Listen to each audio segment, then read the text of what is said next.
Okay, I got it going. Okay, well. Here, hold the mic. Just hold the mic, then you can talk better. You hear it.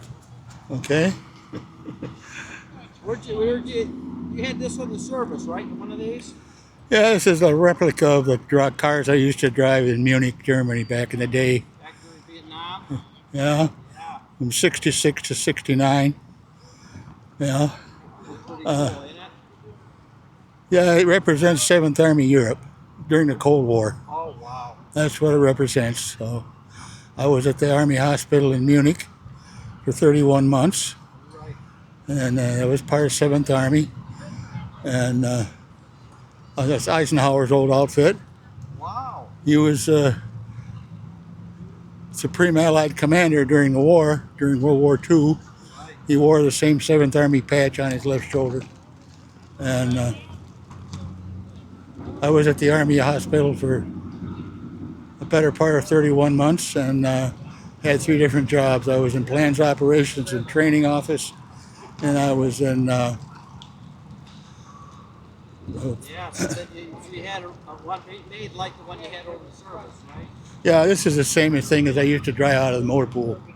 Yeah, and I was in Registrar Section, and then I was a medical illustrator for a while. So I worked as a medical illustrator up on the 4th floor of the hospital with a German fellow by the name of Gerhard Fugmann. His name was Gerhard Fugmann. He had been a Nazi soldier during the war, and he was on the Russian front east of Berlin. And he took his clothes off, and took his uniform off, put on civvies, and walked all the way back to Munich through what would have been called the East Zone after the war. And he worked in the 2nd Field Hospital emptying bedpans for food. And when he was still there, when I went there in '66, he was still working for the Army Hospital as a surgical artist. They found out he was an excellent artist with watercolor and so forth. And he was still employed by the hospital when I got there in 1966. And I had the privilege of working for him, or working with him as a medical illustrator. So that was quite an experience, to say the least. So that's the basic roundup of what I did over there. Wow, that's pretty amazing. Well, I have a video of the car now. All right. Show it off.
Number 3.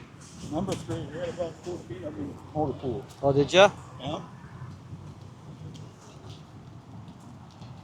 From 1960 through 63. Okay, you want to talk some more? Go ahead. Yeah, it was 1960 through 63 that they had him over there. So this is your old uniform? That's my old uniform, yep. Made Specialist E5 before I came home. Can we open this up? Yeah, you can open that if you want. If it's not locked, might have to unlock it. Let's see the uniform. Oh yeah, there it is. Yeah. You wore this over. You were pretty skinny then, wasn't you? I was 165 pounds. Wow. 165 pounds, and my 7th Army patch that was on the shoulder there, on the left shoulder. So cool. How old are you now? I'm 84. 84. Doing good. You're doing good, Andy. Yeah. Sweet. A lot of history there.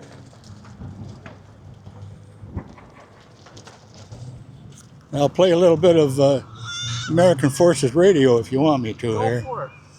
Yeah, I recorded it in 1968. You did. Yep, and it's all about, well, it's AFN Munich. It's what it's on here right now. Uh,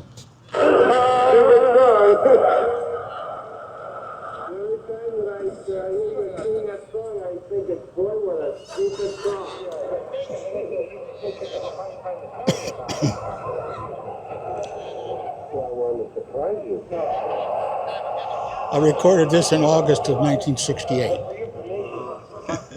off of American Forces Radio. Paint Your Wagon, which was a great show. A lot of great songs. Paint Your Wagon? Sounds like a stupid show and a stupid song. Anybody connected with a show or a song like that, there's got to be a stupid, dumb, weirdo freak. You're listening to Weekend World on AFN. NASA, Moscow. Huh? Where was that? Where was that? Berlin? No, that's that was recorded off of Munich. Munich. Munich. Like my brother, young, shy, and bashful, very timid, but he's so much in love. And because you know, he was so much in love, it was his first love.